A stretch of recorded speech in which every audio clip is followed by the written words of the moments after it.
The village of Umunne lay at the foot of the great Inferi hills, wrapped in mist every morning and bathed in golden light by evening. It was a village where traditions thrived and spirits, both good and bad, were believed to walk among the living. The people of Umunne were simple folk farmers, weavers, and traders, but they held tightly to their beliefs, honoring the land and the ancestors who once roamed it. Among the villagers was a girl named Chioma, whose story was whispered in reverence by the elders and sung in songs by the children.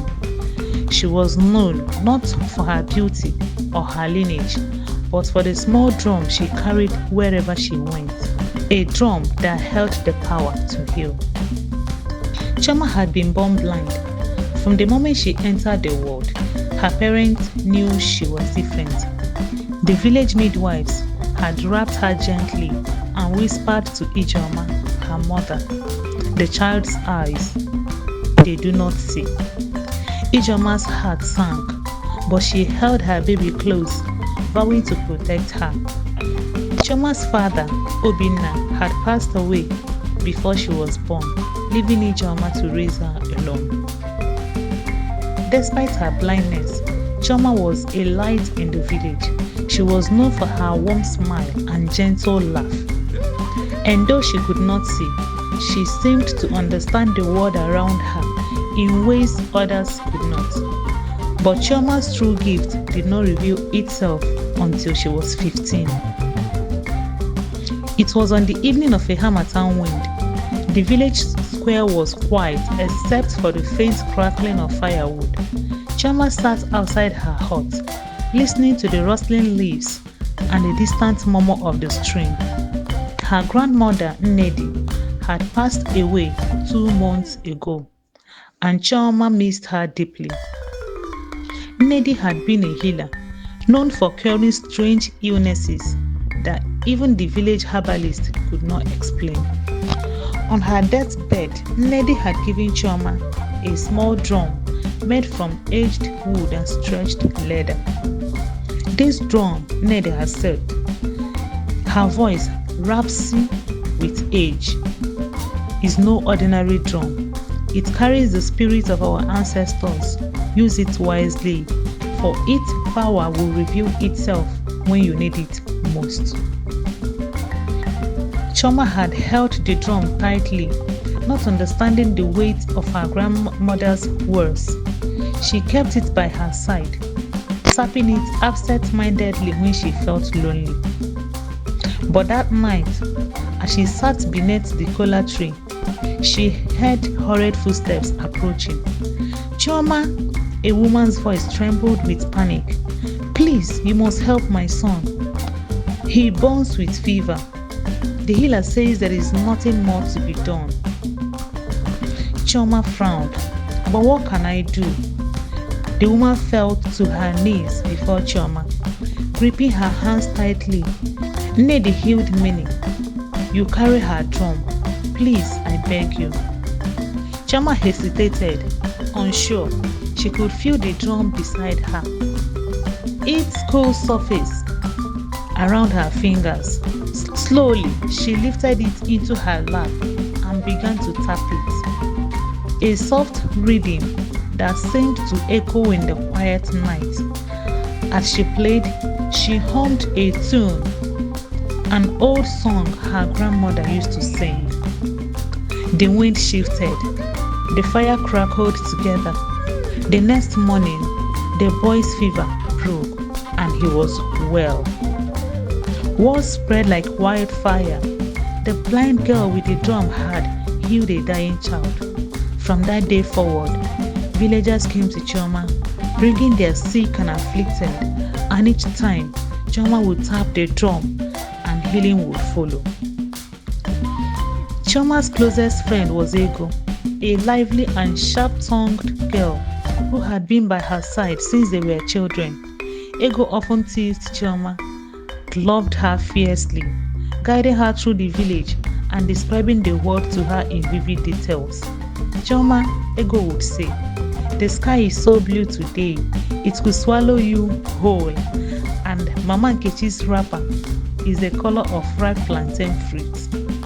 Ego was the light that led Chioma through the darkness, and Chioma loved her for it. One day, Ego came running to Chioma with news that made her practically burst with excitement. I am getting married. Chioma's heart soared. Ego, that is wonderful. Who is the lucky man? Nkem, Ego replied, twirling him in place. He is handsome, strong, and rich. Can you believe it? Chioma laughed. If he makes you happy, then I am happy for you. The village buzzed with preparations for the wedding. Ego's family brewed palm wine, and the women wove new clothes for the bride. On the morning of the ceremony, the village square was alive with music and dancing.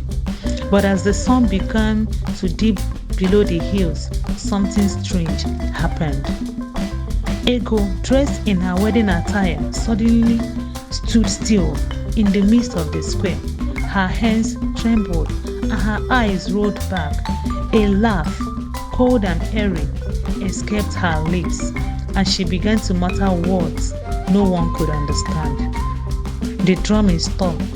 The dancers froze.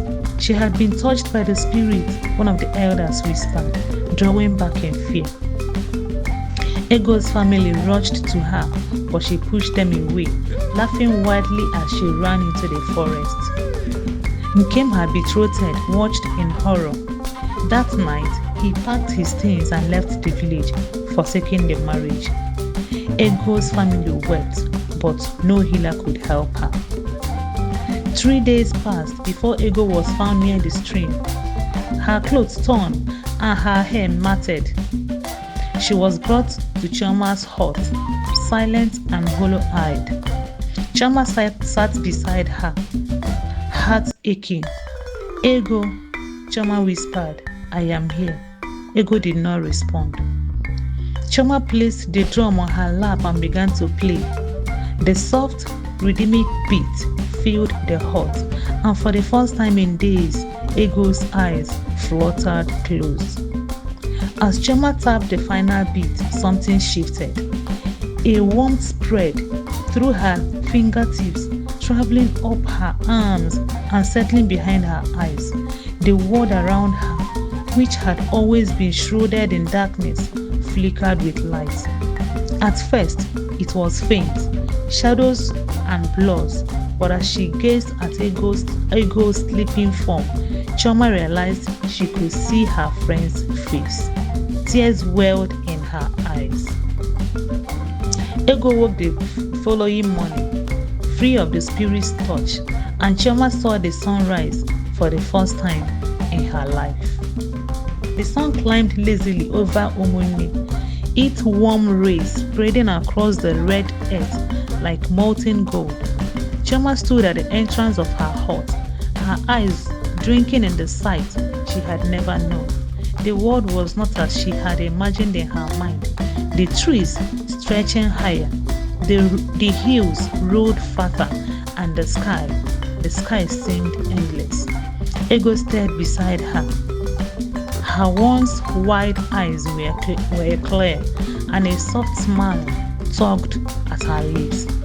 She stretched and sat up slowly, as if walking from a long, troubled dream. Chioma, Ego's voice was quiet, persistent. Chioma turned to her, and for the first time, their eyes met. Tears threatened to spill down Chioma's cheeks. I can see you, Ego, Chioma whispered, almost afraid the world would break the fragile reality. Ego's eyes widened in shock. You can see? Chioma nodded, a trembling hand covering her mouth. How? Ego's voice shook. Chioma looked down at the drum that lay beside her, the instrument that had healed so many and now, somehow, had restored her sight. I don't know, Chioma replied, her fingers tracing the carved edge of the drum, but I think the drum is not finished with me yet. The village of Umunne erupted in celebration. People gathered in the square, eager to catch a glimpse of the blind girl who could now see. Some claimed it was a god who had favored Chioma. Others whispered of a ancient spirit who had blessed her through Nnedi's drum. Whatever the reasons, Chioma's name was sung in praises across every household. But not everyone celebrated. In the far corner of the village square, a man watched silently, his arms crossed, his face unreadable. Prince Cheta, the eldest son of Eze Umunne, the ruler of the land, observed the commotion with quiet curiosity. The prince was known for his calm demeanor and sharp mind, a leader who valued wisdom over wealth and kindness over power. She hailed her friend with the drum, one of the guards whispered, and now she can see. They say the drum carries the spirit of our grandmother. Prince Cheta nodded but said nothing. His gaze lingered on Chioma, who laughed beside Ego, her eyes bright with wonder. She is remarkable, the prince finally said. Days turned into weeks, and Chioma's life turned to a strange new normal. Though she could see, she continued to carry the drum wherever she went, healing the sick and comforting the troubled. As Chioma fetched water from the stream, she heard footsteps approaching. She turned, expecting Ego or perhaps one of the villagers. Instead, she found herself face to face with Prince Cheta. For a moment, she forgot to pray. Chioma, the prince greeted, his voice smooth like the flowing river. I have heard so much about you. Chioma bowed her head respectfully. Your Highness, the prince smiled. There is no need for that. I only came to thank you. The people speak highly of you, and I wanted to see you for myself. Chioma's cheeks warmed. I am only doing what my grandma would have wanted. Prince Cheta's eyes softened. And yet, not everyone do what you have done. They spoke by the stream until the sun dipped below the horizon. Cheta asked about her childhood, her friendship with Ego, and the drum that had changed her life. Chioma answered each question honestly, feeling oddly at ease in his presence. As the star began to scatter across the sky, Prince Cheta rose to leave. Chioma, he said gently, I hope we can speak again. Chioma smiled. I would like that, Your Highness. As the weeks passed, the prince returned often, each time under the pretense of visiting the village elders or overseeing the market. But everyone knew the true reason. His visits were for Chioma. Ego teased her endlessly. The prince is courting you. Ego grinned as she wove baskets beside Chioma one afternoon. Chioma laughed but shook her head. He is just kind, that's all. Ego raised a brow. Kind, yes, but have you seen the way he looks at you? Chioma felt her heart fluttered but brushed it aside. Still, with each visit, her feelings grew. One fateful evening, as the village prepared for the New Yam Festival, Prince Cheta arrived at Chioma's hut, not with guards but alone. He carried a small wooden box wrapped in cloth. I have brought something for you, he said, his eyes glinting with mischief. Chioma unwrapped the box carefully. Inside lay a delicate hair comb in the shape of a rising sun, crafted from ivory and inlaid with gold. It is beautiful, Chioma breathed. Cheta stepped closer, his voice soft. It reminded me of you, light rising from darkness. Chioma met his gaze, and in that moment, the drum beside her pulsed gently, as if recognizing a new rhythm forming between them. The village square was filled with joyous cries when Prince Cheta announced his intention to marry Chioma. Though some murmured that a prince should not wed a common girl, Cheta silenced them with a single glance. She is more than worthy, he declared. Chioma's wedding day was one of the grandest Umunne had ever seen. Dancers filled the square, and the air was thick with the scent of roasted yams and palm wine. Ego stood proudly at Chioma's side, tears in her eyes as she watched her friend step into a new life. As the ceremony ended, Chioma placed the drum at the center of the village square, a gift to the people who had once doubted her but had come to respect her. This drum, she said, belongs to all of us. May it continue to heal and bring light to Umunne. The villagers erupted in applause. Prince Cheta took Chioma's hand, guiding her toward the palace that awaited her. And though Chioma left the village that day, she never forgot a small hut by the stream, the drum that had changed her life, and the friend who had stood by her through the storm.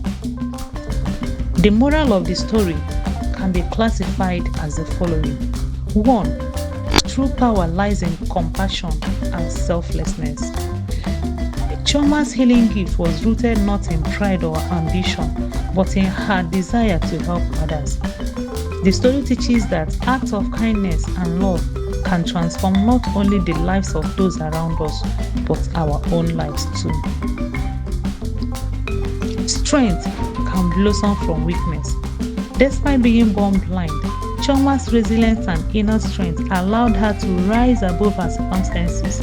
The tale emphasizes that perceived weakness can become the source of one's greatest strength. Embrace your unique gift. Chioma's gift was different from the norm. She embraced it, leading her from obscurity to greatness. The story encourages readers to value their unique abilities as they may hold the key to their destiny. Lastly, number 4, loyalty and friendship are priceless. Ego's unwavering friendship and Chioma's determination to heal her reflect the importance of standing by those we care about. Even in their darkest moments, true friendship endures trial and can lead to healing and growth. Thank you for watching. See you in the next video. Bye.